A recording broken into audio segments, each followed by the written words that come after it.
नाही, काँग्रेसच्या अंतर्गत बाबी ज्या आहेत त्यामध्ये आम्ही काय भाष्य करणं योग्य ठरणार नाही आणि काँग्रेसचं वरिष्ठ नेतृत्व सक्षम आहे.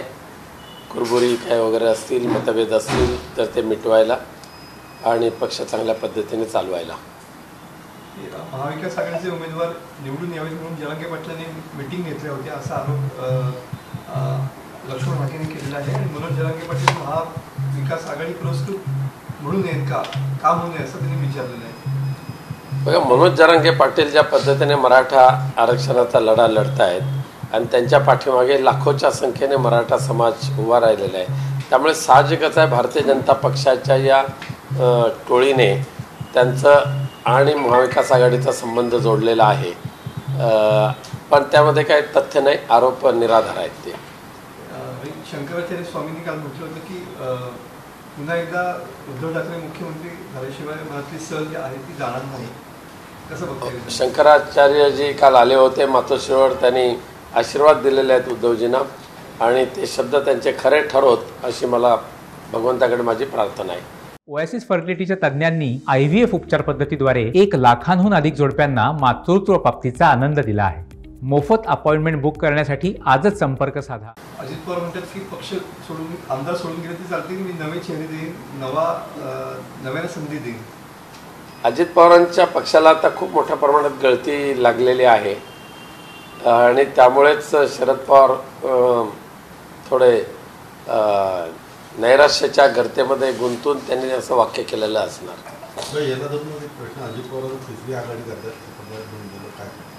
नाही, ह्या वेळेला तिसरी आघाडी करून नाही तर चौथी आघाडी करू, पुन्हा एकदा महाराष्ट्रामध्ये इंडिया आघाडीच एकत्रितपणे लढेल आणि बहुसंख्य म्हणजे खूप मोठ्या मताधिक्याने महाराष्ट्रामध्ये इंडिया आघाडी निवडून येऊन सरकार स्थापन करेल.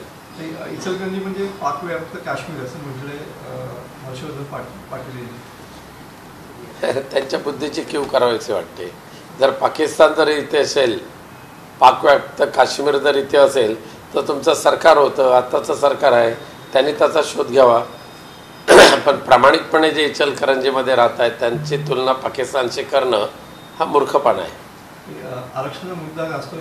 शरद पवारांनी 50 वर्षात मराठा आरक्षणासंदर्भामध्ये एक वाक्य सुद्धा काढलं नाही असा आरोप गिरीश महाजनांनी केलेला आहे. पण शरद पवार साहेबांवर आरोप करत असताना तुम्ही मराठा समाज किंवा ओबीसी समाजाला एकमेकाच्या विरोधात उभं करून जो काय समाजामध्ये दुही पसरवायचं काम चालू केलेलं आहे त्याच्या आधी उत्तर तुम्ही देण्याची आवश्यकता आहे. प्रकाश आंबेडकरांनी असं म्हटलंय की आंदोलन करण्यापेक्षा मनोज जरांगेंनी 288 जागा लढवाव्यात, त्यांना नक्की यश मिळेल. ठीक आहे.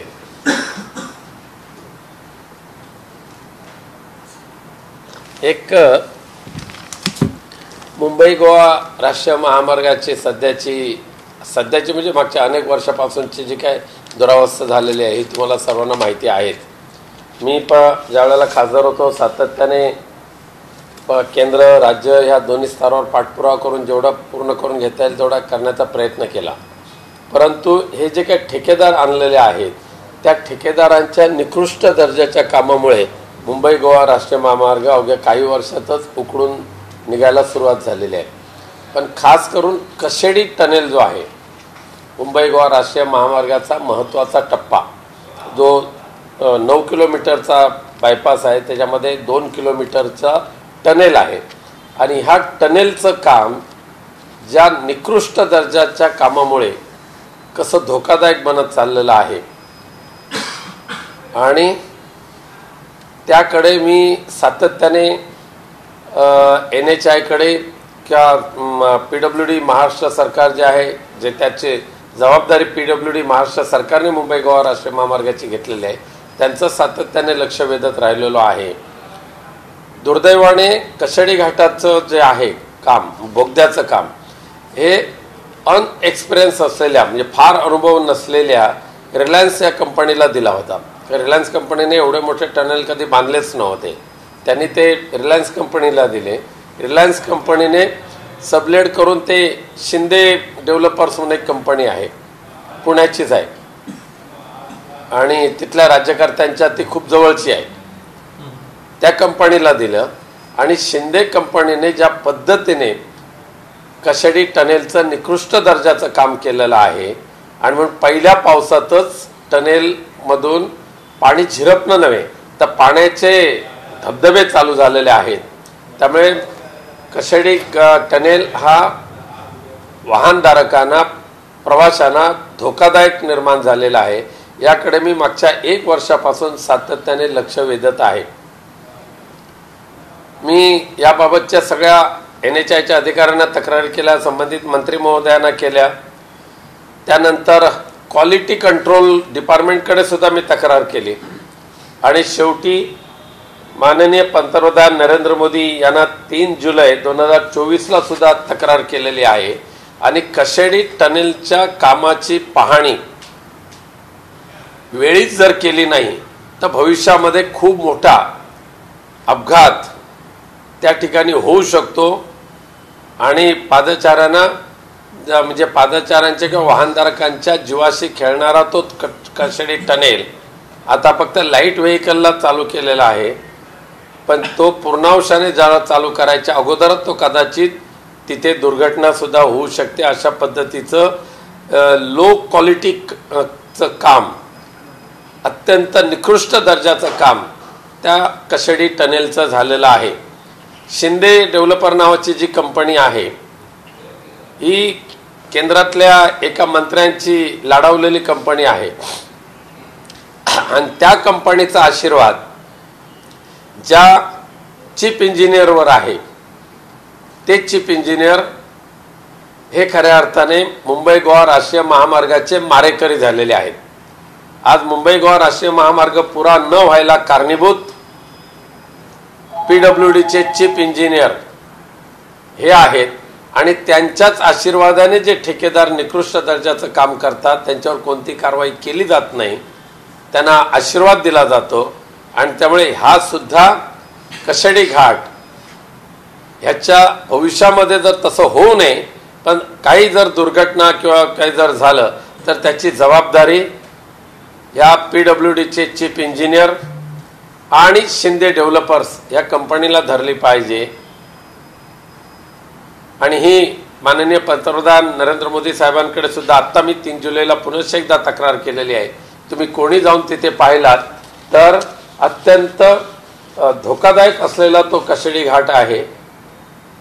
भविष्यामध्ये तो या मुंबई गोवा राष्ट्रीय महामार्गाचा मृत्यूचा सापळा होऊ शकतो असं माझं स्वतःचं मत आहे. म्हणून स्वतः पंतप्रधान महोदयांनी या कशेडी घाटाच्या कशेडी टनेलच्या निकृष्ट दर्जाच्या कामाची चौकशी करावी अशी मागणी या पत्रामध्ये मी केलेली आहे.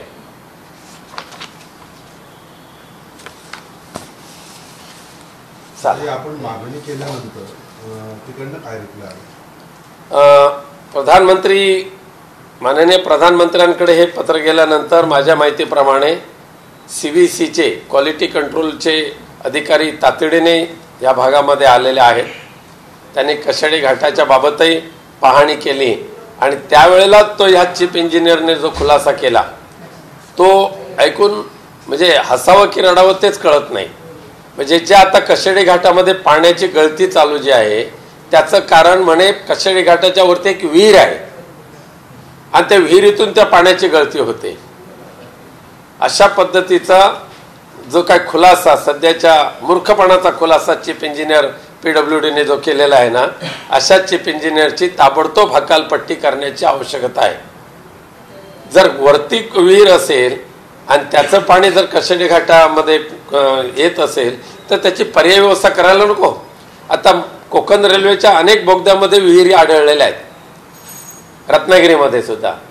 त्या ठिकाणी कधी विहिरीचं पाणी येत नाही, पण कशेडी घाटात येतंय. निकृष्ट दर्जाचं काम करणाऱ्या ठेकेदाराला पाठीशी घालण्यासाठी, शिंदे डेव्हलपरला पाठीशी घालण्यासाठी ह्या चीफ इंजिनियरने अशा पद्धतीची जी मकलाशी केलेली आहे.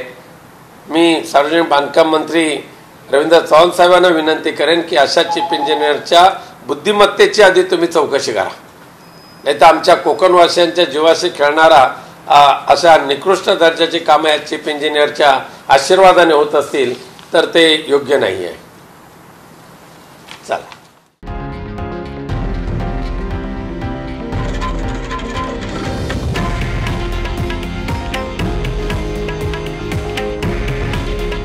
हे आहे देशातील नंबर 1 न्यूज नेटवर्क आणि आपण पाहत आहात TV9 मराठी. काळजी तुमची, हित महाराष्ट्राचं.